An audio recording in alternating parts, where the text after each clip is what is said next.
Wow, you're up early. This is Scott Showbrock, and you are listening to my good friend Scott Grant on 103.9 FM WSOS.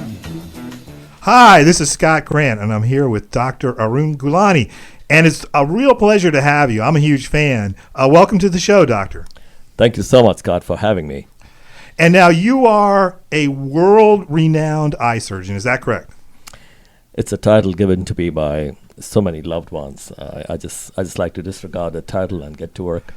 Would you consider yourself to be one of the best eye surgeons in the world? I would say I'm privileged to be one, yes. Privilege. That's a wonderful word. I really like that. Let's talk about that for a second. Let's talk about privilege. When you say it, what do you mean? First of all, to be a doctor, Scott, is such a privilege. So many people entrust their lives, in my case, their vision, which is the most important sense that they have, in my hands. Then to be a doctor who's respected by his colleagues and the industry for the innovations that I get to do. I think I'm especially privileged, and that's why it's such a pleasure to spend my life sharing that. If I can uplift, inspire anybody, and help anybody in any form, it's the least I can do. Well, we've talked about this, and you and I met at an event downtown and took an immediate liking to each other, I think. And when we met, that was one of the things we talked about, was inspiring people and inspiring the city. And you mentioned that there were a lot of pearls around here. Could you elaborate on that one again? Because I like that story. So in all my world travels, I always get asked this, especially because, patients of mine, they come from all over the world. And I get this question every day: why am I in Jacksonville? So why are you? That's a great question. One maybe we should all answer at times. Though I think they're good reasons. So the easiest one is I just say I ran out of gas. But the real answer is I was invited from New York to start the department for UF here, the LASIK department, and loved the place. I think Jacksonville has tremendous potential. How many cities can you name in our amazing country that has a river, ocean, and a phenomenal 4-season climate with no snow? Oh, yeah. Jacksonville's beautiful, and the river is beautiful. And we're a gem here, I think. There's no question in my mind that we're a gem here. What do we call ourselves? An uncovered diamond or a raw diamond, something like that? There's a lot of truth to that. And more than that, too, Scott, given the medical field, I feel at this point, there are so many patients who fly to me literally every day, as you know, for advanced LASIK, advanced cataracts, techniques that most doctors do not provide. And I do believe we have the potential to be the medical hub for the nation, world. We have other renowned entities here, Mayo Clinic, UF, you name it. Yeah, Mayo's here, and I know people definitely travel to Mayo, not just this Mayo, but Mayo all over. But I know that this is a destination. Any numbers, any idea how many people come here for medical treatment annually to this area? I wouldn't have the numbers, but I was recently interviewed by the news media, and they said I think the financial input to the city is close to $20 to $30 million for medical tourism. And I was interviewed along with Mayo Clinic and UF, which I thought was a huge privilege, again, just picking a single doctor as opposed to these huge institutions. But that was the number they came up with, and I would believe that. People should take Jacksonville as the medical destination for the world. That's great, and I can see that. I mean, we have a lot of good medical facilities down here, famous ones. But again, you use the word privilege, and the word privilege really speaks to me. So I want to go back to that. I feel privileged. I feel like I've been privileged in my life, that Providence, for want of a better word, has endowed me with many opportunities. Would you say the same for you, or do you feel that way? I do, Scott, and I also believe nearly everybody has that. It's just that it's not discovered. Well, I think everybody has something special. I do believe that, and I think traditional measures of intelligence and success, don't always translate into everybody else's life, and we need to appreciate the greatness that is in each of us. Yes. So either they find it, or we can help them find it. So let's be the spark. And you are a spark, and you like to be a spark. You mentioned it a lot, so that's great. I mean, I understand what you're saying. I just think there's a lot involved in that. In any event, Jennifer's given me a sign, and the sign is that we have to go listen to some music, and we will be right back with Dr. Gulani. Hi, this is Craig Smith from the Alhambra Theater. You're listening to my good friend Scott Grant on 103.9 WSOS.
Hi, this is Scott Grant, and I'm here with Dr. Arun Gulani, a world-renowned eye surgeon. Hello. And I'm here with Jennifer Price as well. Thank you very much for the introduction. You're welcome. I sometimes forget. And we're here in beautiful downtown Ponte Vedra Beach, broadcasting or recording to broadcast on Sunday morning. Now, Dr. Gulani, last time we were together, you were talking about a gel as opposed to an eye drop, that this was something you had invented. And I know that a number of the people who were with us thought that that was really nifty, groundbreaking. They were excited. To me, I don't know why the difference. So can you explain to me why the gel is better and what you've done to invent this new product? Sure, Scott. Thank you again for having me, and welcome back, viewers, on Sunday morning. So it is my passion, as you all know. Vision is a passion, and I actually believe vision should be 2010, which is 2 lines better than 2020. So my slogan for 2020 is 2010 in 2020. Oh, that's ambitious. If we all see that, would it change the world? Would it make the world a better place? Number one. And second is, imagine this, having that potential but not tapping into it. That to me is the biggest loss. So even though everybody may not have the potential of seeing 2010, it is possible. I have 2010 vision. Most of our patients we do advanced LASIK on reach 2010. We must all try. 2020 is not perfection anymore. Well, that's interesting, and it's funny. I introduced you once, and I said that one of your passions was to give everybody Ted Williams's vision. And I think at the time we questioned whether everybody knew what that meant. Jennifer, do you know what that means? It's over my head. Sports. Oh, okay. Yes, sports. But Ted Williams had this incredibly good vision. He was a baseball player, played for the Boston Red Sox. He's considered to be the greatest hitter of all time. And part of the reason was he had incredible vision. And he was very protective of that vision. He would never go to the movies. He would not read books, and he would not watch television because he was afraid any of those things might hurt his vision. Now, not only is he the greatest hitter of all time, but he was a great fighter pilot in the Marines. And he flew in Korea, and he flew in World War II, but he flew in Korea with John Glenn, the astronaut, as a wingman. So sometimes I talk about Ted Williams being the coolest guy ever, and as cool as we all like to think we are. None of us got to fly with John Glenn in a fighter pilot, or on the wing of John Glenn in a fighter pilot. In Korea? Or hit 400. In Korea, yes. He was with John Glenn in Korea. He was also in World War II, so he twice joined this, or was called into the service because his vision was so incredible, to fly fighter pilots or fighter planes. And you see again how, Scott, you add the history element to this early morning radio. That's fascinating. But yeah, no, thank you. And I do like that story. I like the image of John Glenn and Ted Williams flying fighter planes. We met a young pilot just the other day, and we talked about how many more talented people would be allowed to serve this country if they had the gift of eyesight. Absolutely. Not only pilots, think about the sportsmen, professional sports players. Think of any field. I mean, come on. If your vision is better than 2020, you have an immediate advantage at every level. What about the art? Art too. Absolutely. So the whole concept comes down to what I always talk when I'm teaching anywhere in the world, which is art of vision surgery. People have this fallacy that they want LASIK. LASIK is just one among 23 laser vision surgeries, among 48 vision corrective surgeries that remove glasses and contacts. So as long as people get educated about this fact, that their vision can be artistically custom designed with over 48 techniques and over 112 combinations, to me, everybody is a candidate. I've never thought of it like that before. 48 different types of surgery. That seems like a lot. 48, and for different things, not all for vision correction, for different vision procedures. correction, like or whether you're farsighted, nearsighted, have astigmatism, or are those pesky after 40 reading glasses, cataract, or you've been told you're not a candidate for LASIK, or if you have dry eyes, keratoconus, previous radial keratotomy. To me, as long as you are stable and your eye is healthy, you are a candidate for vision corrective surgery. It has to be designed to you. That's important. And would that make everybody a better driver, do you think? Oh. It'll help. They still have to be on the right side of the road with a proper license and make sure they're sober. I will say that that's probably one of my number one challenges now at over 40 is vision and seeing street signs from far away. And yet I just thought that was part of getting old, and I just had to accept it. No. Not at all. It can be corrected, should be corrected. I believe in this world, everybody should get the best vision. It's their absolute birthright. That's a great birthright. We're going to wrap it up. We're going to come back with Dr. Arun Gulani. Hi, this is John Miller. I'm with my great friend Scott Grant on 103.9 WSOS. So good, so good. I got you. I feel good. I feel good. I feel good. I feel good. I feel good. I feel good. I feel good. I feel good. I feel good. I do the every tone. I feel good. I feel good. I do the every tone. So good. So good. So good. I got you. I feel nice. I feel nice. A sugar in mine. I feel nice.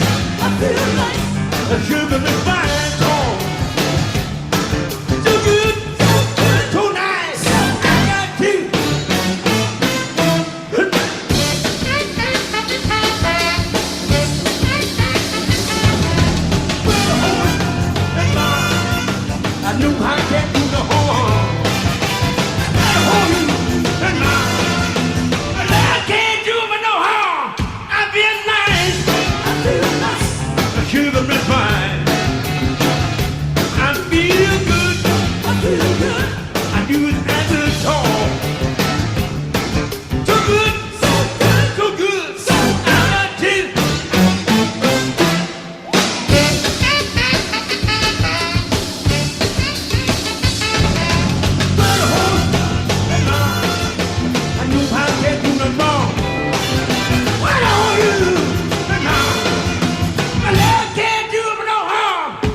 You know the day destroys the night, night divides the day. Try to run, try to hide, break on through to the other side, break on through to the other side, break on through to the other side, yeah.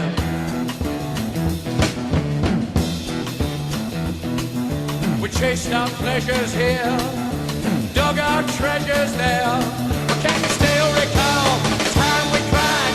Break on through to the other side, break on through to the other side.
Hi, this is Scott Grant, and I'm here with Dr. Arun Gulani and Jennifer Price. Thank you. In the Stand Fast Studios in beautiful downtown Ponte Vedra Beach. By the way, Doctor, did you realize this was it? This was beautiful downtown Ponte Vedra Beach? I know you're from Ponte Vedra. Absolutely, no mistakes.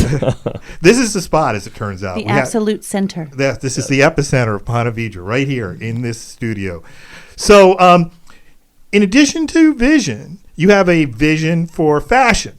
And are you the best? Now, I asked you once if you were a world-renowned surgeon, and you were humble about that. Now, are you the best dressed doctor in Jacksonville? Relative question, but I'd say it's a passion of mine, yes. You certainly look very sharp. Every time I see you, including tonight, you're in a gray suit. Looks like a purple shirt and tie and handkerchief for your pocket. So you look great. You look wonderful. Thank you. And the suits, I understand, they have a story. Is that right? As you know, Scott, besides vision, my other passion is fashion. And yes, each of my suits I like to design. In fact, I've started my own line, Gulani. And each suit even has a story that I can literally look at my suit and remember for what I had designed it, which country I wore it in, for which talk, which presentation, or which award, and it brings a story to it, literally. And now, did you design the suit you are wearing tonight? Yes, I did. This is really sharp, and you designed that. Wow, I like it. I like it a lot. And then you have somebody act as a tailor, seamster, whatever. Absolutely, yes. So it gets stitched accordingly, but my biggest thing is, Scott, I love colors. You know, most people still wear the same standard colors. To me, I would like to spruce it up, wear colors and accessorize it, bring the real you out. That's what I say, individualize it. And this suit I had designed when I was speaking at the World Conference in Berlin, in Germany. And so every suit I know, there was a reason for.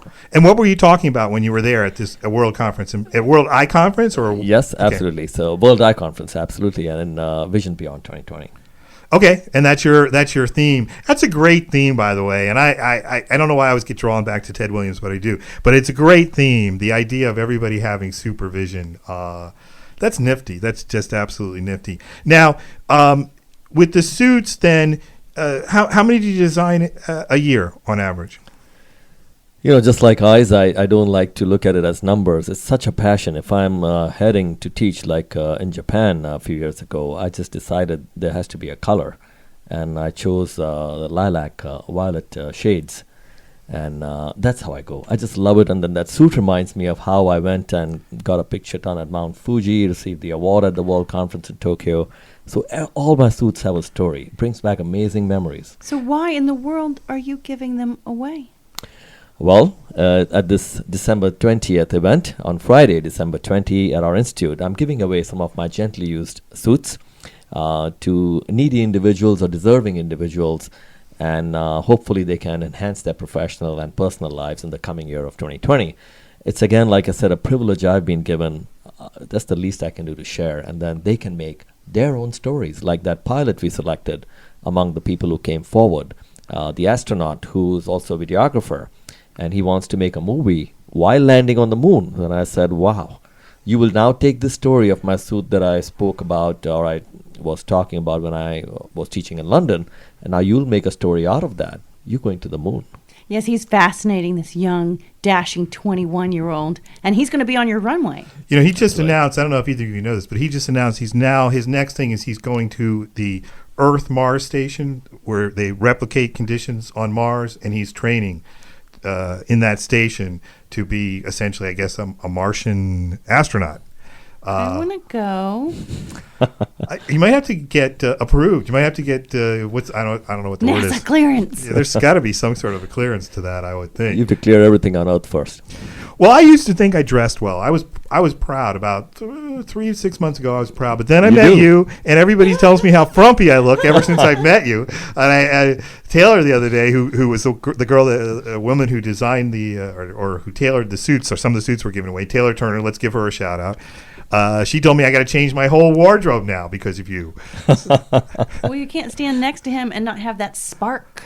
He's got it. He's got it. The red shoes on television were They great. said they were going to get you a postman's bag. They did, because my light blue suit, they said, looked like something a postman would wear. Oh. And the postman always delivers, neither bleak of night nor storms or something, right? There's They, the pulse they to haven't that. seen your Mr. Rogers vest. That's true. Yeah, and that's a little more frumpy, I guess. All right, we got to go to a break. Mike's going to play a couple songs, and we will be back with Dr. Gulani and Jennifer Price. If you want to know what's going on in Northeast Florida, Jacksonville, and St. Augustine yesterday, today, and tomorrow, tune in to Scott Grant at 103.9. He's got all the latest and the best history we've got. The next song we'd like to sing.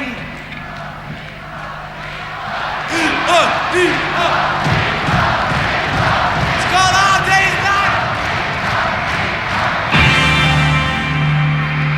It's been a hard day's night, and I've been working like a dog. It's been a hard day's night. I should be sleeping like a log. But when I get home to you, I find the things that you do make me feel alright.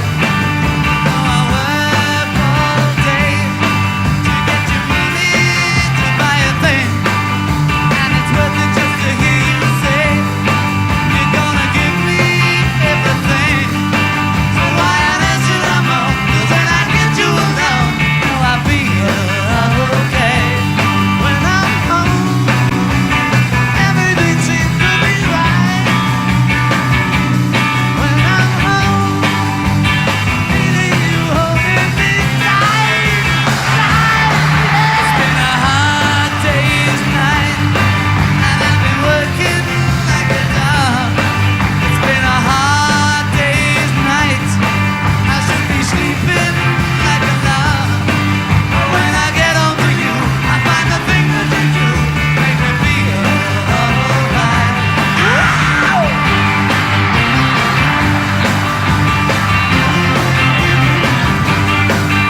Hi, this is Scott Grant, and I'm here in the Stand Fast Studios with Dr. Arun Gulani and Jennifer Price. And thanks for joining us again, Doctor. It's been great having you so far.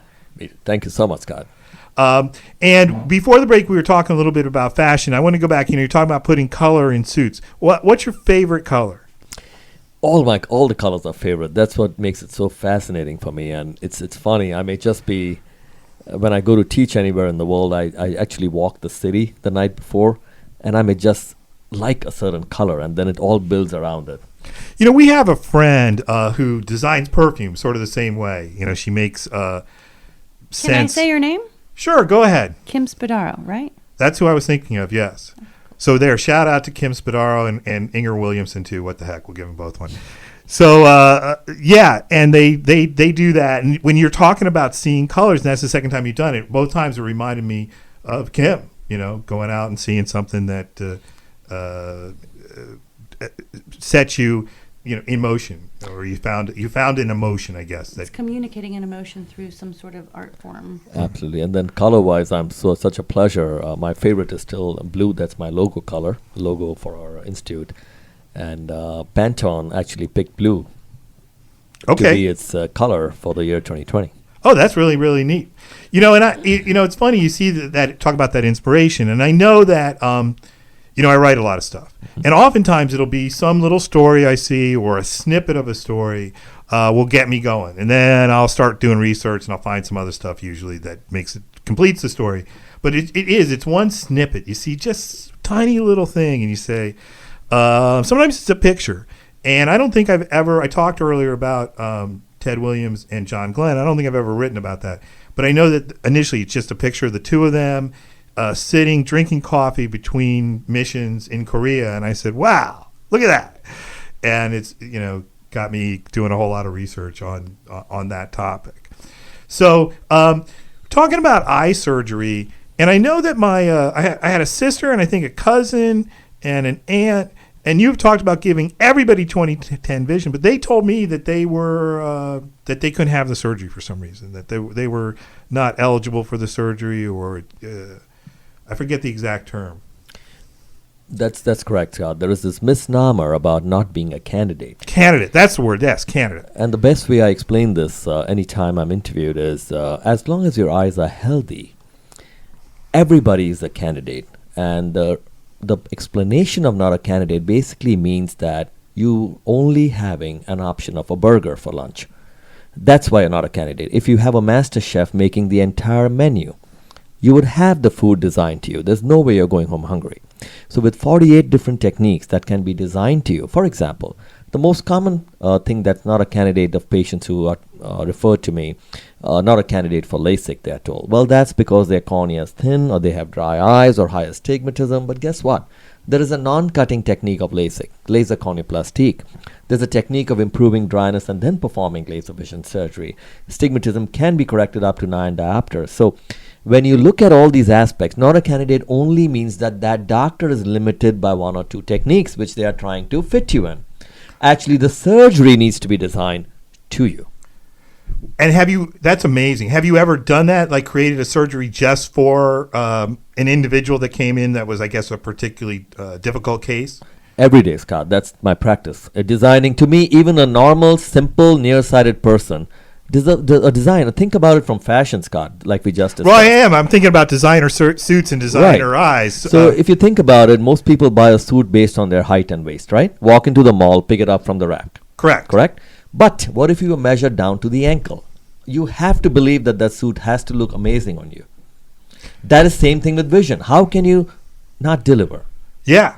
No, that makes sense. And I like the juxtaposition of the two ideas, designer vision and designer fashion. You've got my attention.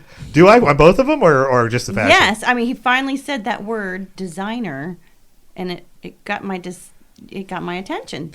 I finally it communicated to me exactly what he's doing over there.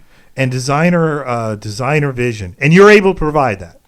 Yes, and that's what I teach all over the world. I want every surgeon to provide that because the patient deserves it. I repeat, it's their birthright. You cannot just send them home with a vision because you know only that one surgery. You have to bring that eye to perfection because the eye doesn't see, the brain does. then the brain brings its full potential out of the vision that it can perceive. The brain's the CPU. Your eyes are just data collecting monitors. Wow, that's a great way to put it. And let's go. Speaking of data collecting monitors, let's go and have Mike put some music on. Hi, this is Mike Kaufman, and you're listening to my hero, Scott Grant, on the Scott Grant Radio Show on 103.9 FM, WSOS, StAugustineradio.com.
Sitting in the morning sun, I'll be sitting when the evening comes, watching the ships roll in, and then I'll watch them roll away again.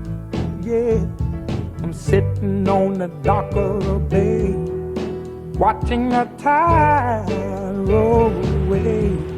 Ooh, I'm just sitting on the dock of the bay, wasting time. I left my home in Georgia, headed for the Frisco Bay, 'cause I've had nothing to live for, and look like nothing's gonna come my way. So I'm just gonna sit on the dock of the bay, watching the tide roll away. Ooh, I'm sitting on the dock of the bay, wasting time.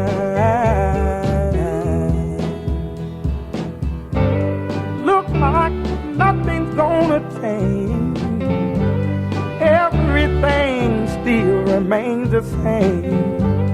I can't do what 10 people tell me to do, so I guess I'll remain the same. Listen, sitting here resting my bones, and this loneliness won't leave me alone. Listen, 2,000 miles I roam just to make this dock my home. Now I'm just gonna sit at the dock of the bay, watching the tide roll away. Ooh, I'm sitting on the dock of the bay, wasting time.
Hi, this is Scott Grant, and I'm here with Dr. Arun Gulani and Jennifer Price. I'm awake. And are you at 7:30 in the morning? Yeah, just had my coffee. So we're here in the Stamp Pass Studios, and we were talking to Dr. Gulani about vision and visionary medicine. And I wanted to share a story, and it's a story from my book, and it's a story in the book, a chapter called A Peculiar Theory. And this guy's one of my heroes, and that's why I wanted to bring it up. His name's John Snow. He's a medical doctor in London in the 1800s. And in 1854, there's a cholera outbreak in London, and hundreds of people are dying. In fact, I think by the end, over 600 people die. And at that time, there's this thought that cholera is spread through the air, through miasma. And Snow doesn't believe that. So he begins to map every death from cholera that summer. And it turns out they're all bunched around a place called the Broad Street Well in Soho in London. And he's able to get that well closed, and as soon as the well's closed, the epidemic, this outbreak of cholera that threatens the whole city, goes away. And he also invents the science of epidemiology. Is that right? Yes. Did I say that correctly? Good one. Absolutely, yes. So that's a story I really love, and talk about a guy. In fact, he's not really recognized during his lifetime. They still question his theory until after he's dead. It's only after he's dead that they accept the fact that he was right, that cholera was spread through sewage in this one well. You think? So had you heard that story before? When I was telling it, do you remember this story? I do remember you saying this, Scott, and that's the amazing thing on Sunday morning, getting educated on history. Yeah. But that's one of my favorite doctor stories. And there's a bunch. There's a lot of great doctor stories, but I've always liked that one. And the image of this guy mapping out, by hand all the deaths that summer from this one disease. He refused to give up on a design to find the answer. And you have to remember too that the medical community was telling him that he was nuts. This was crazy. Cholera wasn't spread through bad or polluted water; it was spread through the air. Now we know that that's not true now, right? You went to medical school, doctor. You can confirm that, right? Yes. Sometimes it takes a little crazy. It does, and vision. And so back to you. You have this vision. We talked about the gel. Can we go back to the gel because we never heard? Is the gel better than putting, like, say, a drop in my eye? Yes, absolutely, Scott. So this is regarding the technologies that are available already with us in Jacksonville at our institute, which is way ahead of time, but important as the future. So the intraocular, as most people know, with every eye surgery, whether it's LASIK, cataract, you have to have eye drops for nearly a month. That's 3 different bottles you have to put into your eye at a regular time. Difficult for elderly people with arthritis and stuff to do, even youngsters to aim into their eye. So what if these bottles became history? I in fact see them on the museum shelves. So many years ago, we've been working with this concept abroad before bringing it to the States, and now it's been FDA approved, is where we can insert the medication in a biodegradable form inside the eye while operating. And that's it. That will release the drops over a month. So we've already done one of those first cases in the world. Now it's been FDA approved. It's here, available with us. And I believe eye drops will be history. This along with additional 3D eye surgery. This along with artificial intelligence. This along with, you just saw us in the news with the trifocal lens cataract surgery, where you can see at all distances without glasses when you have a cataract. The new sealant, where you don't need stitches anymore. You put all this together, and we are ready for 2010 and 2020. And is every aspect of medicine advancing at this kind of a rate? Is that something we're seeing in the world today? Yes, we are. But the reason the eyes become so exciting is the results are immediate and the impact is immediate. So even though so many fields in medicines are improving, the technological innovations in ophthalmology and the way we are fighting for vision beyond 2020 is really the most exciting, because again, remember, it is the most powerful sense we have. It's definitely a new expectation of normal. Yes. I mean, I can imagine how many women out there who have not had clear vision to see their grandkids Correct. and can spend the rest of their life with a whole new vision, new hobbies. Absolutely. Like you said, raise the bar not only on the expectations, but the concepts itself. Now you said earlier you have 20/10 vision. So do you see better than the normal person? Again, privileged too, yes, and that's what drove me when I did one of the first LASIKs in the world. It got approved in the U.S. only in '94, and having done these abroad, and I realized that my vision was already 2 lines better. That's why since that day I have never ever aimed only for 2020. So even if a patient doesn't have potential for 2010, my cry to my absolute desire for every colleague is, please try for your patients to go beyond 2020. At least try. That's a wonderful goal. We're going to take a break. We're going to play some music, and we will be right back.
Hi, this is Scott Grant, and I'm here with Dr. Arun Gulani and Jennifer Price in the Standfast Studios at WSOS 103.9 FM. Thank you. Did you get your Christmas invitation to Dr. Gulani's party? I did. Did you get yours? Yes. Oh, boy. So I guess we're all going. Sharon got gonna be hers a as big well, deal. so she'll be there. We're excited. And now, when is that? That's the 20th? Is that right? December 20th from 4 to 8. It's going to be a long party. That's fun. 4 to 8, since we have 3 different things going on. One is we are celebrating patients who had stories where they were told they're not a candidate, like the veteran you saw, and they're seeing perfect now. And then we have a suit giveaway, where I'm sharing my privilege by giving away nearly 30 to 40 of my gently used suits to men who are deserving and who really want to make an impact on their personal and professional life in the year 2020. That's great. And how many suits will you be giving away? At this point, we have nearly 40 suits. Oh, wow. That's a lot of suits. And now, do people have to fit those suits? I mean, these are your suits we're giving away, right? So they got to be Exactly. somewhat close to your size, I'm guessing, right? Right. And Jennifer's done yes, go ahead, Jennifer. Oh, I just am very happy to say it's been a fun job to help measure these young men and get them looking their best in your suits. And we have some amazing people who've been selected for this, like the astronaut. We have that fitness instructor who... Nemaya. Nemaya. Nemaya's a neat guy, by the way. Nemaya's a really neat guy. I met him at an event at over at the town center at one of the stores. What was the store? That was Dillard's. Dillard's. And we were doing a The Guinness sunblock. Book of World Records Sunscreen Challenge. And we got into the Guinness Book of World Records, right? Yes. There were like thousands of us all across the country at different Slathering Dillards sunscreen putting on. sunscreen on all at the same time. So we did get in. And Beth Sullivan was there. Do you know Beth? Yes, I do. I've heard of Beth, yes. Beth's a professional mermaid. So now, okay, so you're giving away 40 suits on the 20th. How do people, do you have people already to give these suits to, or do you need more? There is already a tremendous response, and people have already signed up, and we will have to stop at the first 40. And Jennifer's put up a very nice Facebook page, and there's information on a web page that's been created. And people have to be the size between 32, 34 for the waist, and 40, 42 for the jacket size regular. Huh. And then Taylor Turner has been great about helping them individually on their own to alter it for them if needed. And she's fast. Yes, she's excellent. Yeah, she got some suits done quickly. TNT. We like Taylor Turner. Now, the gray suit that you're wearing, is that being given away? Because I might be interested. If I wait any more for the giveaway, I'll just take them back. I love them so much. I know I have been prying them out of his hands. You He can said, have maybe the suits. I should just take this one back. And I was like, no, Dr. Gulani. Yes. Leave the suit. Well, you can always get some more suits once you get rid of these. Then you can create more memories. Yes. And then every suit does have a memory. I watched this. I watched you give some away. You're talking about one you had spoken in London. How many times a year do you speak? So I first have commitment to my own institute, Gulani Vision Institute, where we train eye surgeons who come from all over the world nearly every week. Then nationally, American Academy, European Congress, International, Asia Pacific. These are scheduled 7-8 times a year. Then on invitation, I do teach Europe, entire our U.S., and then Asia. So that's a lot of different places. And again, just about how many times a year are you speaking? Is it 50, 100? About 12 to 18 times A year? Mm-hmm. Okay, it's still a big schedule. And your speeches are big events, right? Yes, they are.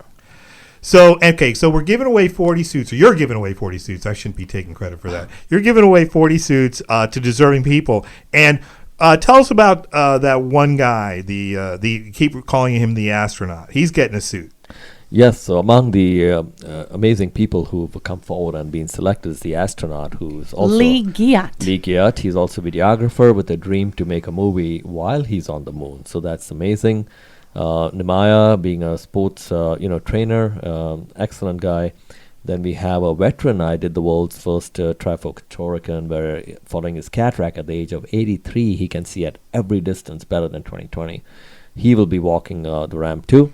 And then we have some patients in town and just want to celebrate people and see if we can give them some of our privilege that we've been so lucky to have. I love runway shows. Yes, I know you do, and it should be a lot of fun. Lee, but I just kind of go back to Lee. I thought the world of Lee as well. I thought he was a really nifty kid, Yes. young man, and so many things going on. But he and I talked some about the moon, and the moon's one of my favorites. I often like to talk about people taking honeymoons on the moon, and I say it's coming really soon, sooner than you think, and that it will give a new meaning to the term honeymooner. And I had talked to him about that. I might be 80. No, I think But it'll I be, won't I give think up. I think it'll be sooner than that. I think Really? within 20 years. Yeah, within. What do you think, Doctor? It could be even shorter, I think, 10. 10 years, we're going to the moon. That's amazing thought. There you go. You heard it here first from one of the smartest people I know, Dr. Arun Gulani. Predicting the future. We got to go. We got to take a break. We'll be back next week. I loved having you. Thank you so much for having me, Scott and Jennifer. I appreciate this. Good morning. I'm Mike Kaufman, and you're listening to the Scott Grant Radio Show. My brother Mitch says Scott is one smart son of a gun.